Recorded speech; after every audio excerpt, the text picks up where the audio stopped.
Assalamualaikum guys, apa khabar guys? Selamat pagi-pagi, selamat petang-petang, selamat malam-malam. Yang akan semua berada dalam keadaan sihat walafiat Kalau yang ada tak sihat tu, bolehlah pergi klinik ke hospital, cek keadaan anda. Kalau tak sihat lah, kalau sihat alhamdulillah. So hari ini Yuk berada di sini lah, di SMT Sdn Bhd Ada banyak sangat bas, ada yang nak cat, ada yang nak repair lantai, ada nak repair cermin dan sebagainya. So tujuan utama hari ini Yuk nak review sebuah bas yang berada dalam lensa kamera kita sekarang, yang tertulis MAN di belakangnya dan yang bernombor pendaftaran JPX 3377. So mungkin ada yang dah familiar lah dengan bas ni, sebab Yuk pada review sebelum ini bas bekasan, sebuah bas express kan.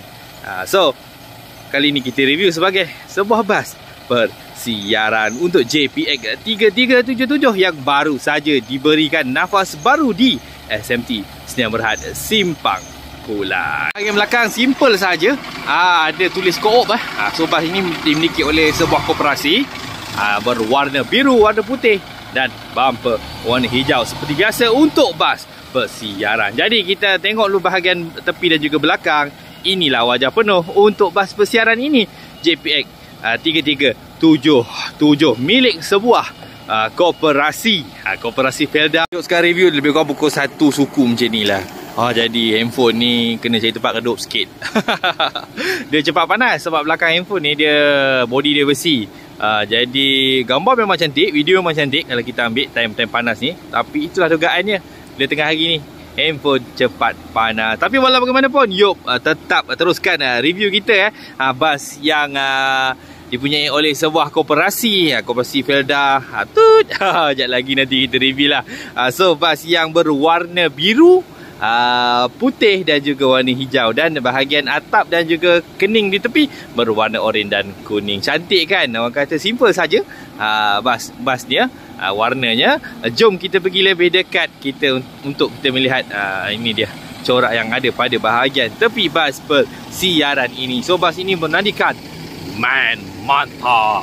So ada logo ni Visit Malaysia 2026, Malaysia Truly Asia, dan di bahagian tepi juga terdapat bendera 3 negara. Bas ini boleh digunakan untuk merentas pada negara daripada Malaysia ke Singapura ataupun daripada Malaysia ke negara Thailand. Kita dah nampak bahagian belakang tadi kan, jadi sekarang kita review bahagian hadapan pula. So seperti yang kita kata tadi, bas ni warna biru, putih dan juga warna hijau, dan ada warna oranye dan kuning di bahagian tepi dan juga atas bas ini. So bas ini dimiliki oleh Co-op Tersang 03 Transport Service. Kata silap saya sebuah koperasi yang berada di Felda Tersang.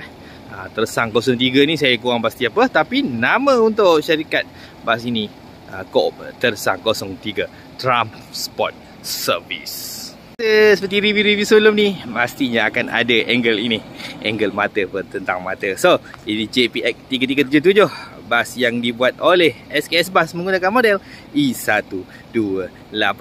Cantik kan bahagian hadapan dia. Lampu belah kanan saya ada corak sedikit. Jadi sekali lagi kita melihat wajah penuh untuk bas ini, Co-op Tersang 03 Transport Service JPX 3377. Selesai bahagian luaran, sekarang kita masuk bahagian dalaman. Kita tengok inilah seat yang digunakan untuk bas koperasi inilah, Co-op Tersang 03 ni, berwarna hitam. Seat yang selesa warna hitam, saya kurang pasti. Dibuat oleh 3H. Saya baru nampak ada logo 3H. So kombinasi seat yang digunakan dalam bas ini, susunan dia adalah 2 tambah 2 dan seramai 44 penumpang pada satu masa. So bahagian atas warna coklat seperti corak kayu, dan juga mempunyai luggage compartment di bahagian atas. Sekarang kita tengok pula bahagian dashboard dan juga tempat ruang tempat pemandu bas lah. So nampak ada MAN. So ini steering untuk bas ini, yang itu panel meter untuk bas ini, yang menurut info bas ini bernandikan MAN 18430. So ada sebuah televisyen kat sini jam tu abaikan, udah pukul berapa dah. Nanti dia orang betulkan lah tu. So inilah rupa dalaman untuk bas yang dimiliki oleh koperasi Co-op Tersang 03. Tahniah untuk kooperasi Tersang 03.